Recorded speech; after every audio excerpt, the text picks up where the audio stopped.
Hello, everyone, and welcome to another Searching for Players podcast, the podcast that knows that the excellent book Ready Player One is, in fact, actually about me.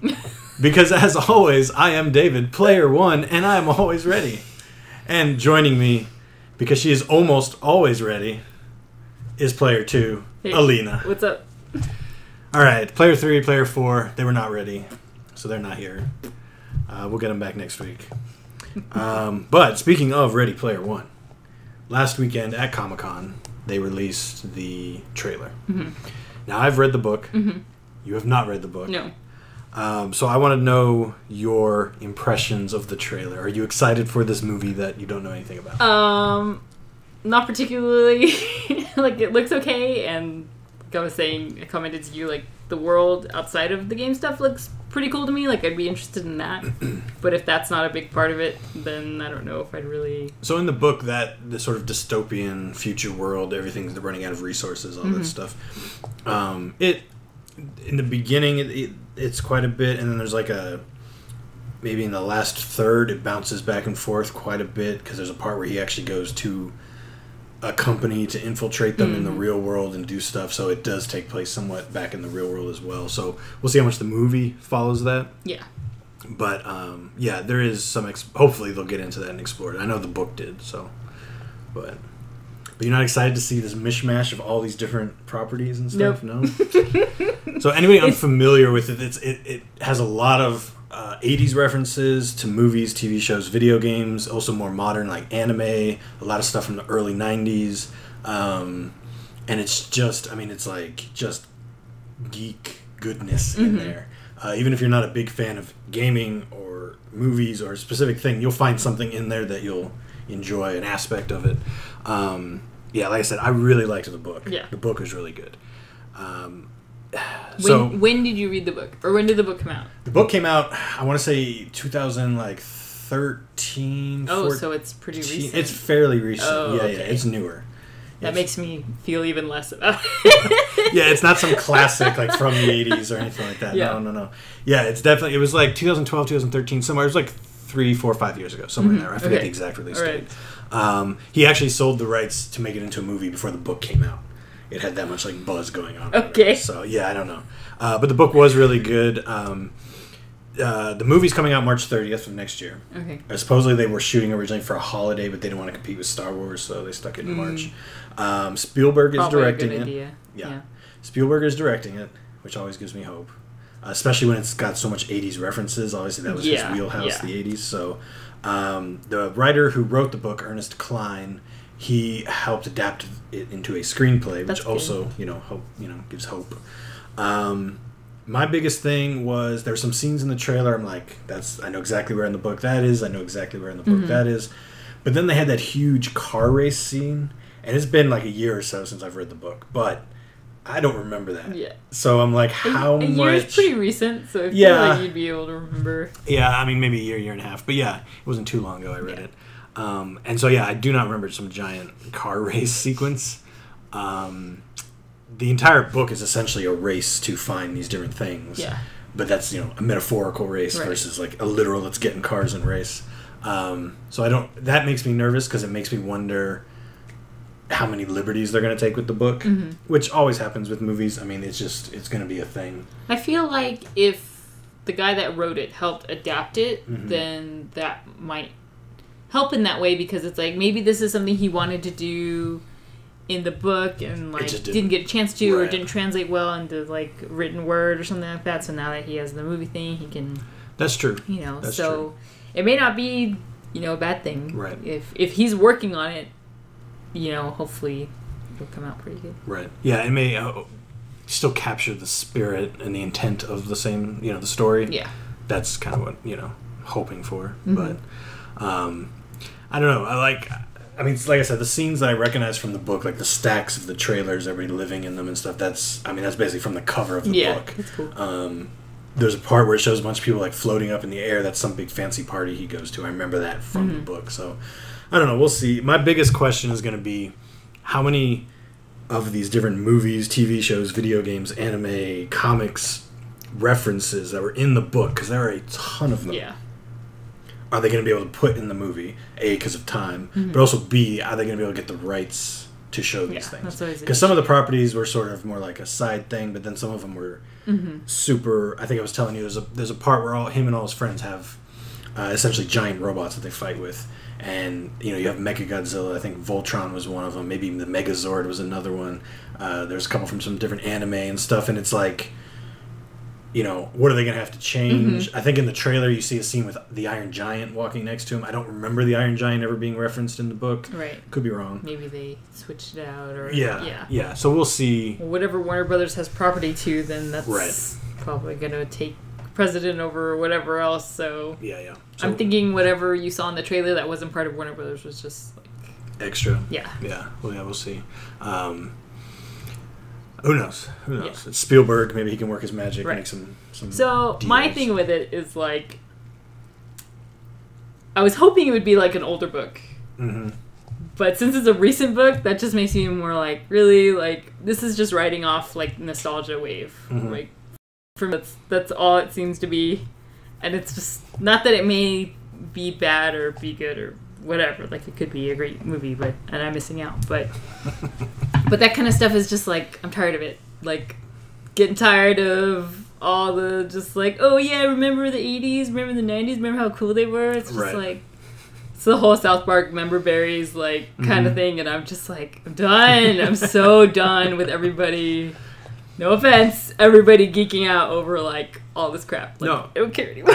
No, and I get that, like, sort of tying it in, like all these indie video games that come out, and they all have that 8-bit retro style. At first it was like, that's really cool. Yeah. And some people still do some cool stuff with it, but at a certain point it's like, I want to see something else. I like the cutting edge graphics too, you know what I mean? Mix it up, give me some whatever. But anyways, no, so I totally get where you're coming from.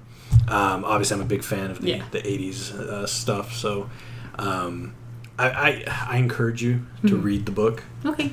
Maybe it'll change your mind, maybe it won't. It's not a long book, but it's a good book. You'll move through it pretty quick. I don't know. So I'm on the fence. I doubt Alex or Dallas have read this either, but maybe they have. You don't think Alex has?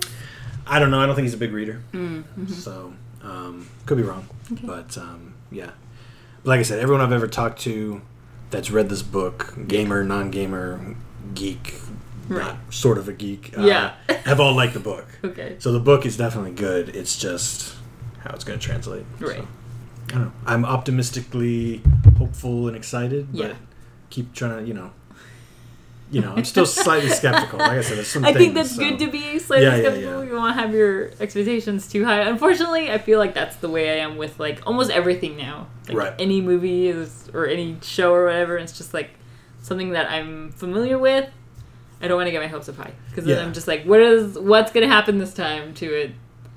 Yeah, no, that's fair. And I'm just like, keep it here, and then if it goes above, awesome. If it goes below, no big deal. I'm not like... this actually wasn't even on my list, but I'm just curious. Are you interested, excited to see the Death Note movie coming out on Netflix now? Well, I saw the actual trailer, and it's more interesting looking than I thought it was going to be. I was never a big Death Note fan to begin with. Like, I really liked it when I read it, because I read the manga when it came out, like the first volume, and I was like, this is super cool. And I watched about the same amount of the anime as I read. But that was it. I stopped, and I don't know what happens. I fall off real quick on a bunch of different series. So it was just one of those things. But I was in the camp of like, oh no, what are they doing? They're making this Asian property into an American show. Like, what's going to happen? But I was kind of ignoring everything, and then I finally saw the trailer, and it was like, oh, this is it. This is not bad. Like, so I don't know. I've heard story-wise, it's fairly different. Like they're doing kind of their own, taking the basic idea, but kind of going their own direction with it. So, I mean, if you look at it that way, then I'm interested. I mean, I've watched a lot. I never finished it, but I watched a lot of the anime. It was pretty good. I have heard, I think Willem Dafoe is, and I forget the character's name, but he's the like demon character. Ryuk? Yeah, Ryuk, I think. And supposedly he's really good. Like that casting is supposedly like spot on. I can see that. So, I mean, I'll watch it. It's just a movie, right? It's not a whole series, I think. I don't know. I'm pretty sure I think it's just a movie. So it's like I can give 2 hours to check it out. Yeah. Anyways, and that comes out in August. Oh, okay. So, it's coming up recently. But anyways, so another, like I said, Comic-Con had happened. Also, D23 happened a couple weekends ago. That's the big Disney conference. Oh. Where they talk about their movies, their cartoons, and their theme park stuff. Okay. Tons of theme park stuff. I could go on for hours about that, so we won't get into that. I had no idea. All right. Lots of cool Star Wars stuff. The only thing, I want to bring this up real quick. Sorry. Quick tangent. They announced they're making a Star Wars themed hotel. Okay. Which is awesome. I did hear about that because my friend is super into Star Wars and she was like, the hotel! Yeah. So here's the thing. So it's supposed to be a super immersive hotel. Mm-hmm. They want you to feel like you're at a Star Wars like land and area and like you're in the world. Yeah. So everybody's supposed to interact with you as if it's Star Wars, et cetera, et cetera. And you get a costume that you can then wear. And you pick, what you do is you get there and you pick a character, I guess. And I think they may provide you with the costume or whatever, but then they will interact with you as if you are that character. That's cool. However, what I read was starting price to stay there, it's $900 a person a night. Mm-hmm. So, even just for two people to go together, it's $1,800 a night. Right. So you got to be super, never mind what you're going to pay to get in the parks and everything else. So, anyways. What they also showed at D23, a little bit of video game, they talked about Kingdom Hearts 3. Mm-hmm. They officially said it is coming out in 2018. Mm-hmm. So we don't have to, there was that rumor it might not be till 2020. Right. So... and they revealed gameplay, specifically a new world you're going to be able to go to. I did see that. Toy Story World, yeah. First off, is this a big surprise? As far as... That we're going to be going to like a Toy Story World and do this whole thing with Pixar characters and stuff? No, I don't think so. I don't think so either. Was it supposed to be a big surprise? It's the first time there's been a Pixar property in... Because Kingdom Hearts, but... When did Kingdom Hearts 2 come out? Yeah, that was like mid-2000s were the old Kingdom Hearts, Disney didn't actually own Pixar then and stuff, I mean, it looked cool. Mm-hmm. Did you see the actual footage? Or I think I saw maybe a little bit. Yeah. I don't know. It definitely looked cool. The characters look cool as little toys. Mm-hmm. They turn into them. I did see like Sora as so. And what I was more interested in was how the world has kind of opened up more. Mm-hmm. They actually are in Andy's room, but then they just jump out the window and now they're on the front lawn and they're fighting. Mm-hmm. And then it transitions to the toy store and they're fighting like robots and they can actually jump in the mechs and take control of them and then shoot people in the mechs and do all this stuff. So it looked, from that aspect, the gameplay looked a little more developed than some of the older Kingdom Hearts. Mm-hmm. My biggest problem with Kingdom Hearts was you could just keep hitting the attack button. Yeah. And just do combos, occasionally throw in some magic spell. I don't know. I just felt the Kingdom Hearts games are good. I just felt like sometimes they were a little too easy. Except for some of those super powerful bosses you could fight. Anyway, so I guess some people seem like this was a really big deal. I think it's cool to see, but I wasn't blown away by it's Toy Story. Oh yeah, Hearts, so. I don't know. People that I know that were into Kingdom Hearts, I think they're pretty excited. So, I mean, it's obviously it's not a bad thing. Yeah, it's just I think it's a big deal to some people because, like we said, Pixar had never been in. But I think it's interesting too. They officially said 2018. So well, good. Do you think it'll probably be holiday, right? Probably. I don't know at this point. With Kingdom Hearts, how much are they going to push it back? I mean, right. Did you play all the other ones? I played most of one, and I dropped off at the end. And I've never played 2, but my friend who's super into it, especially right now for whatever reason, I guess because it's coming out, she was like, go borrow my games. So I have 1.5 and 2.5, sitting at home. I'll probably dive into those maybe after Persona. Okay. So we'll see. Yeah, I've only sat down and played the first one. I did beat it, and I know exactly where you got stuck in that castle at the end. Yeah, that's the worst part of the game. You're just wandering around those hallways. I think I just got bored. Yeah. But that's the only one I played. I beat it. I picked up 1.5 and 2.5 with the idea that one day I will play all of them. Still haven't done it, but So I mean, I'm excited for this game. At the very least, I feel like I should sit down and play 2 before I play 3. Yeah, I mean, I hear 2's like the 1 or whatever. So I don't know. Yeah. I have to play it myself. But she was like, "Okay, this is how you have to play all the games." They includes all the other games. And I'm like, "Oh, do I really have to? I don't." They just play 1 and 2, and not. Well, and a couple of them too. You don't even play. They're just movies now. Yeah. It's interesting. Yeah. And they came out with Kingdom Hearts 2.8, which is like the prequel game. 2.8. It has like a couple more of the handout ones, plus a new game that's like a prequel directly to 3 or something, and gives you a taste of what 3 is going to look like. I don't know. It's a lot. Is that like a full game? It's its own standalone game, Okay. but I think it's not like, I don't think it'll take you more than 10 hours to beat it. It's not like a big 40-hour game like the other ones or whatever. Man, it seems like nothing now. I have almost 100 hours of Persona. Yeah. Just like 40 hours, that's great. I can beat that in like a week. I know. I always like the 25 hours. It's Yeah. like good, solid gameplay, but then I can be done with it at some point. So I thought this was kind of funny. I just wanted to talk about it real quick. It's in China, interestingly enough, not Japan. It's a Final Fantasy 13 Nissan commercial. We actually watched it together. Snow is in it, and lightning is in it, and then you see the like soldier characters, the generic soldiers you would always fight. And it's like, basically, they're in the car. The girl puts on a VR helmet in the passenger seat, looks at the guy that she's with, and now he's snow. And they're driving through like this almost obstacle course of ice. And Seemed really dangerous. Yeah. Because in real life, there's like people skateboarding around them and stuff. Yes. And then at the end, they switch places. He puts on the helmet, and now she's lightning. This is not the first time they've done this. Lightning was used as a Louis Vuitton model. Yeah, they've used it for a lot of different things. And like I remember the video, she had like the purse, but she's like spinning around doing like fighting stuff, but the purse is like hanging off her arm or whatever. Yes. And what I find interesting about this is, do you think we would ever see something like this here in the United States? You know, so we've seen like, say, like a Butterfinger commercial where you see like Bart Simpson advertising Butterfingers, right? But that's like cartoon characters, super mainstream. We haven't seen that in a long time. Yeah, sometimes you'll see like, I'll see print ads for it, but I don't see usually on TV. Or you see like a Mario characters for McDonald's, but it's because they have Mario toys in the Happy Meal, right?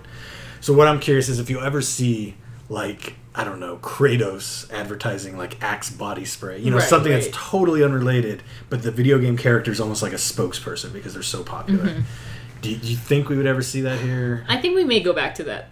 We're living, like I said, in this whole nostalgia era right now of 80s, 90s, and that's exactly when all that stuff happens. Right. So it's, to me, I think it's super possible. I guess I just wonder if in the U.S. they think there's enough of the general population that will still, like, they're not going to recognize necessarily certain video game characters. So, like, I guess you could see, like, a Mario or a Sonic maybe doing some sort of cross-advertising for, like, kids stuff. But are we ever going to see a video game character here in the States selling us a car? I see. More adult, whatever. Maybe not. I don't know. Like, was that a TV commercial? Yeah, in China, yeah.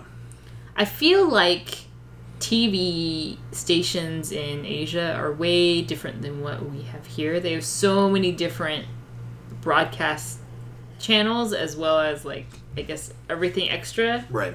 I don't know too much about Japanese and Chinese, like, broadcasting systems or whatever, but I think it's very audience keyed, whereas we stick to, like, how many people can we get.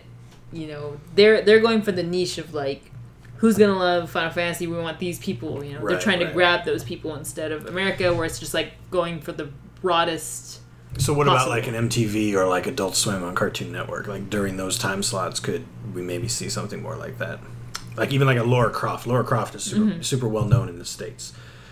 Do you think we could see her pop up and be like, you know, I don't see why not, but I don't think. Charger if you put it like that, I don't think it's gonna happen. Okay. Just interesting. It's just so, and that's, I know, like, because of the internet and because of technology, we're becoming this bigger global community, but sometimes it's still really interesting and neat to see these unique aspects of culture that don't necessarily translate to other, parts of the world as well. So, anyways, like I said, I just thought that was kind of funny, kind of different. Yeah. So, in addition to Comic-Con, in addition to D23, we also had EVO 2 weekends ago, which, for those who don't know, EVO is the big fighting game tournament that happens every year in Las Vegas. And it's become a huge thing. They play, like, all the latest fighting games, Street Fighter V, Tekken 7, I think Injustice 2 is there. They sometimes play some older ones. There's usually some Smash Brothers going on. And sometimes that's what time when companies will reveal new fighting games, because it's their audience.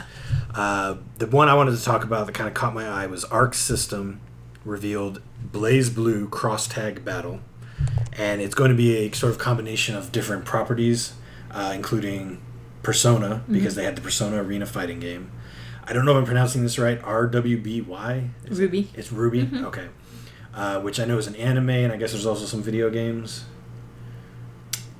I think it's mostly anime. I don't know about a video game. Okay. It's possible. And then Under Night in Birth, which is another 2D fighting game. One of those ridiculous names. And, of course, Blazblue will have all those characters. And it's one of those big mashup crossover fighting games. It uses the Blazblue engine, so it's that 2D graphic style, but it looks really clean and sharp. I'm a big fan of the Blazblue games. I don't know. It says sometime in 2018, so next year. Like I said, I'm excited. They haven't shown a whole lot. They just showed the different properties crossing over.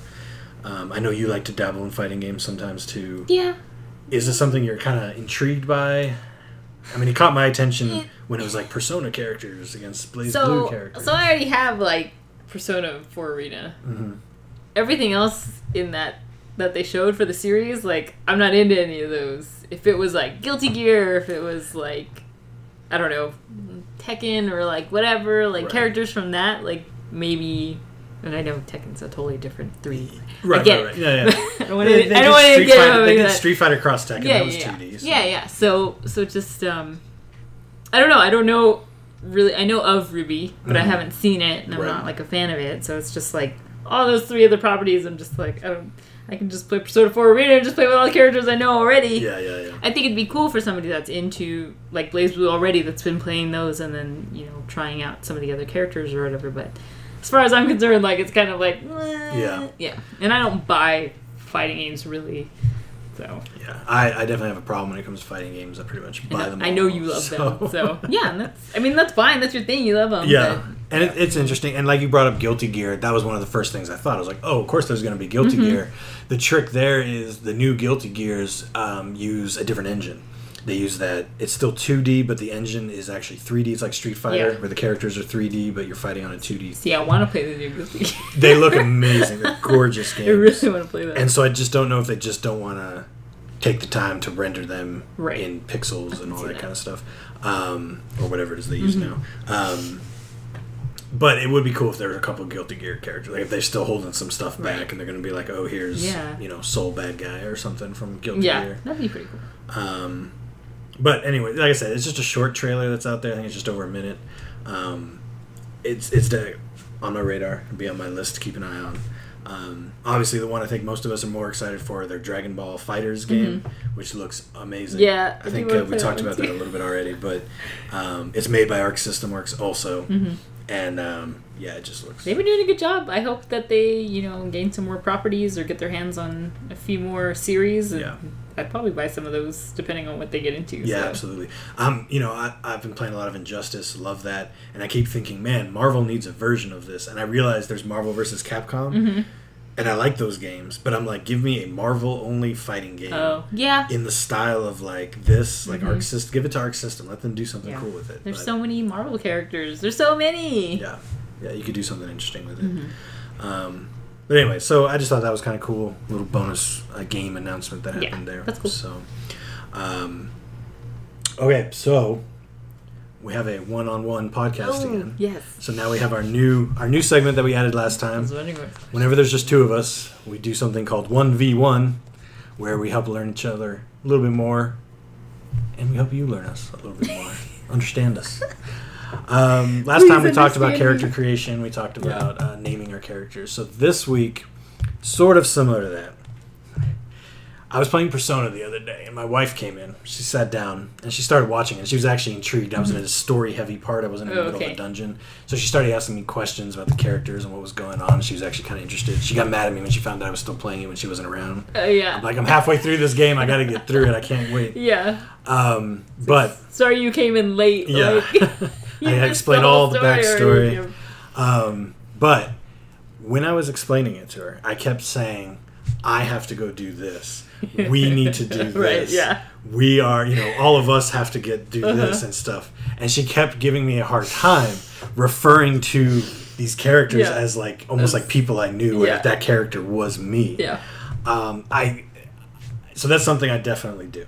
And I mostly do it in RPG type games, especially where I have some ownership, where I've either created their look, created their name. I don't actually think of them as me, but I'm like, Well, with Persona, it's like your decisions and your responses. Yeah, and especially these games so, now that have you make choices and all this, and it's like, oh, I'm in a relationship with this character, whatever. But she was giving me a hard time about that. So that's kind of my question to you. Do you do that as well? Do you say I totally do that. I don't. If I thought about it, I'd be like, I don't know, but I probably do that. That's almost no doubt in my mind that I do that. Because it's just natural to be like, I have to go like. Because it's saying, like, I, as a character, have to go do this. Right. So it's, like, us as a group, characters in-game. Like, that makes sense to me. Right. Like, for someone that doesn't play video games, I can understand where it'd be, like... Because you don't necessarily do that when you read a book or watch a movie. You always refer to them as them, or they, or him, this or character, her. or them, Right. Whereas a video game, there's much more ownership to it. Right. And I don't know, trying to think, like... I don't know. It's just... I'm trying to think other games that would be like, oh, this character goes do this or something like that. But sometimes for me it'll be like, say, like a God of War. And, Kratos is a very defined character. Yeah. And I don't really relate to him per se. I'm not going to say, I need to do this. I'm going to be like, Kratos is going here doing that. I feel like I'd probably still say, I have to go do this. Because...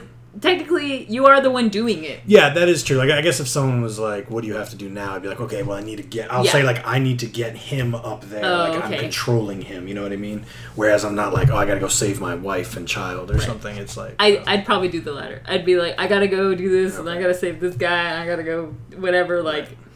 Not that I feel like I'm putting myself into that character for well-defined characters such as Kratos, for example. Like, it's just like...